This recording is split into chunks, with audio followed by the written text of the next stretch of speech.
Bonjour, bienvenue sur Riviera Trouble. On se retrouve donc pour cette deuxième vidéo sur les relations entre les USA et l'Iran. On va aborder dans cette vidéo la crise de l'ambassade US, qui est pour moi à la base de la haine féroce qu'ont les USA pour l'Iran. On était resté au 22 octobre 1979, quand le Shah, qui poursuivait son exil au Mexique, doit se rendre aux USA à New York pour subir une intervention chirurgicale à cause de son cancer. Les Iraniens, jusqu'à présent, ils ont mis la pression sur tous les pays qui ont accueilli le Shah, parce qu'ils le considèrent comme responsable de la mort de milliers et de milliers d'Iraniens, donc ils veulent absolument le rapatrier pour le juger. Ils font la même chose avec les USA, ils leur demandent immédiatement de leur renvoyer le Shah. Jimmy Carter refuse, d'abord parce que le Shah est un ancien allié, et puis les Américains savent que le Shah sera sûrement condamné à mort et exécuté s'il rentre en Iran. En Iran, il va y avoir des manifestations anti-américaines en réponse à ce refus, et le 4 novembre 1979, des centaines d'étudiants iraniens vont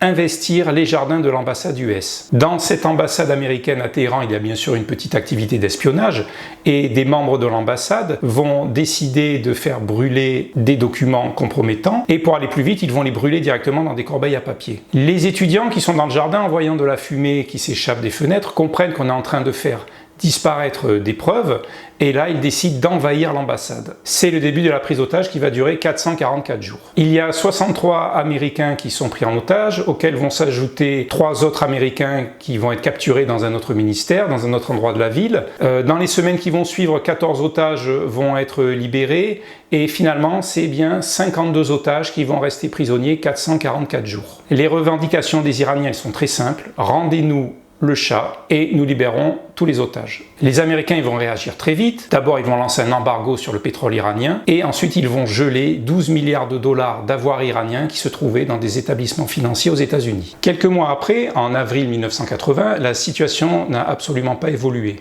Les Américains vont donc se déterminer à envoyer un commando à Téhéran pour libérer les otages, par la force. C'est l'opération Eagle Claw. Donc c'est un commando plus d'une centaine de membres des forces spéciales qui doit s'emparer de l'ambassade, libérer les otages et leur faire quitter l'Iran. Donc c'est une opération d'une audace inouïe et d'une extrême complexité pour amener tout ce commando au cœur de Téhéran. Il y a une première étape donc, qui consiste à regrouper toutes les forces dans le désert à 300 km au sud de Téhéran, et en fait l'opération va échouer dès la première étape. Il y a 3 hélicoptères qui vont tomber en panne, un hélicoptère va percuter un avion de ravitaillement, et dans cet accident, 8 soldats américains vont perdre la vie. Donc l'opération elle est annulée, et les Américains quittent les lieux en abandonnant les 8 cadavres et tout le matériel endommagé. Donc l'échec et l'humiliation sont totales pour les États-Unis et surtout le président Jimmy Carter. Le Shah, qui avait quitté les USA dès le mois de décembre 1979 pour le Panama et l'Égypte, va y décéder en juillet 1980. En septembre de la même année, l'Irak déclare la guerre à l'Iran et au mois de novembre, Ronald Reagan devient président des États-Unis. Donc entre la mort du Shah et la guerre contre l'Irak, tout ça va pousser les Iraniens à entamer des négociations avec les USA pour libérer les otages. Les États-Unis acceptent de rendre 8 milliards de dollars sur les 12 milliards qui avaient été gelés. Et le 20 janvier 1981, les otages sont libérés à Alger, les 52 otages. Les USA vont se trouver ébranlés par l'affaire des otages. Chaque soir, à l'ouverture des journaux télévisés, il y a le compte du nombre de jours de captivité des 52 otages. Et ça va durer 444 jours. Les USA se retrouvent peut-être pour la première fois de leur histoire dans un état d'impuissance. Une prise d'otage a ceci de vexatoire